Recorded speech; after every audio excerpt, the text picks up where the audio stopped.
Pemirsa masih di Kreatif Money dan kami masih berbincang-bincang dengan Mas Yayak, pemilik dari sambal Ibu Susan, istrinya itu ya. Oke, Mas Yayak, saat ini kan kompetisi jualan sambal ulek itu makin sengit ya. Banyak banget sekarang model, packagingnya macem-macem, namanya makin aneh. Gimana sih strategi Mas Yayak biar sambal Bu Susan tuh tetap nomor 2 di Indonesia? Kalau kita ya mungkin ya kalau produk itu bisa ditiru. Semua sih saya sih nggak bisa bikin sambal itu bisa ditiru, produk bisa ditiru. Tapi brand terus jam terbang lamanya kita itu mungkin yang nggak bisa orang niru gitu. Mungkin itu. Jadi ada beberapa poin. Jadi kalau misalnya ada beberapa USP yang orang lain nggak punya nih, karena cuma kita aja yang bisa.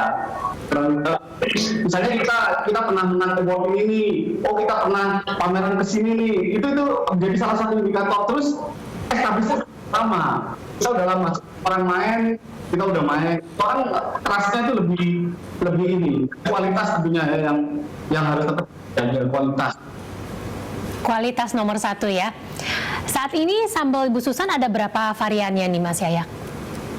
Kalau di awal kita dulu ada 6 varian di awal. Di awal ada 6 varian, akhirnya sekarang kita hanya ada 5 varian aja. Dulu ada sambal pete, tapi pete kan kita terbentur masalah musim, masalah daya tahan. Pete itu kalau sambal yang biasanya kita bisa bilang daya tahannya bisa sampai 4 bulan, kalau pete cuma 2 bulan, itu udah rusak. Nah itu akhirnya kita pastikan bahwa kita stop aja di yang pete.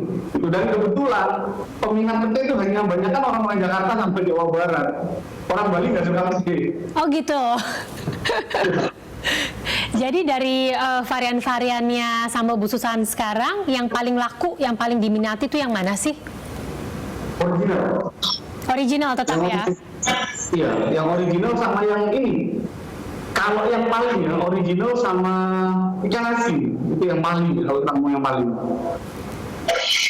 Baik, oke. Mas Yayak boleh ceritain nggak sih gimana prosesnya sehingga misalnya Bu Susan di dapur, uji rasanya tuh gimana sih untuk mendapatkan taste atau rasa yang khas dari sambal Bu Susan ini, gimana sih ceritanya? Kalau untuk resep kebetulan saya yang buat. Jadi kita ini udah eksperimen ke 10 kali ya, ke 10 atau ke 11 kalinya, akhirnya sampai ketemu yang sekarang. Jadi ini kebanyakan teman-teman UMKM itu banyak masalahnya begini.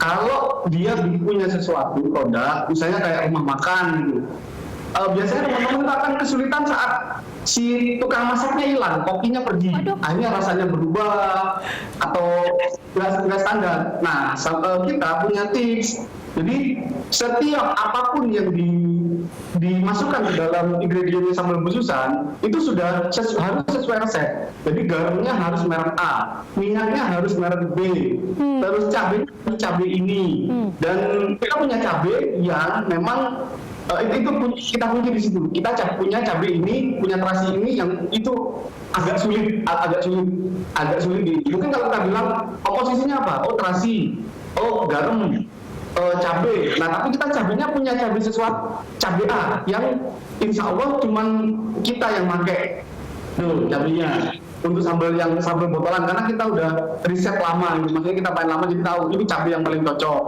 Nah, terus untuk apapun rasa, jadi kita tidak pernah merubah. Jadi ada dulu kejadian, mungkin bisa jadi acuan buat teman-teman. Jadi kita pada waktu kita produksi sekian ratus botol, tiba-tiba kehabisan garam.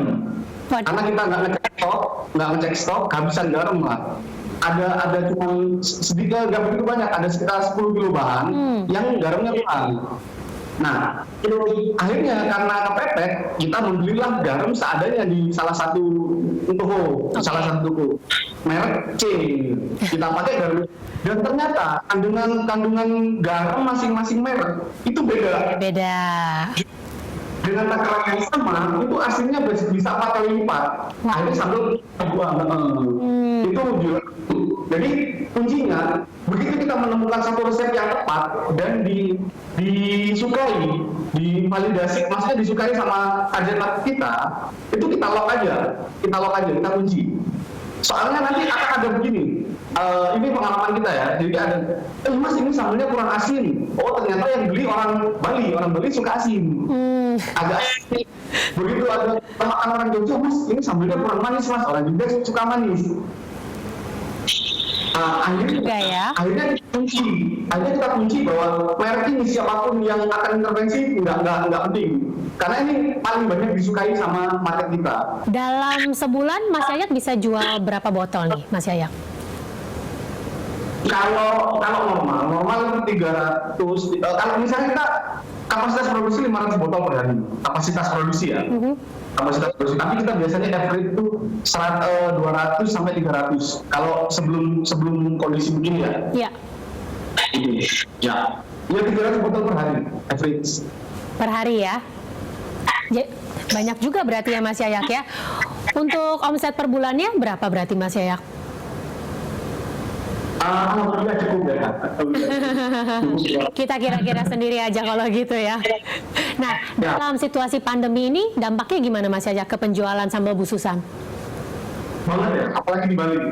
Karena kebetulan sambal kita itu ada di toko oleh-oleh kan, di toko oleh-oleh. Jadi sementara nggak ada orang yang liburan ke Bali, jadi itu salah satu yang sangat berpengaruh. Terus kalau kiriman online pun juga berkurang jauh banget di atas 50% berkurangnya. Oh, justru berkurang ya. Cuma ada pasar baru kita yang ada pasar yang sebelumnya hanya sedikit, sekarang permintaan agak banyak di Indonesia Timur, di Papua. Ada permintaannya itu nggak begitu banyak, cuman alhamdulillah cukup meng-cover ya 500 botol per bulan. Tapi alhamdulillah cukup meng-cover per bulan. Maksudnya bisa menjadi ada market baru. Baik. Ya. Kita break dulu ya Mas Yayak. Pemirsa jangan beranjak dulu. Kreatif Money akan segera kembali setelah jeda pariwara berikut ini.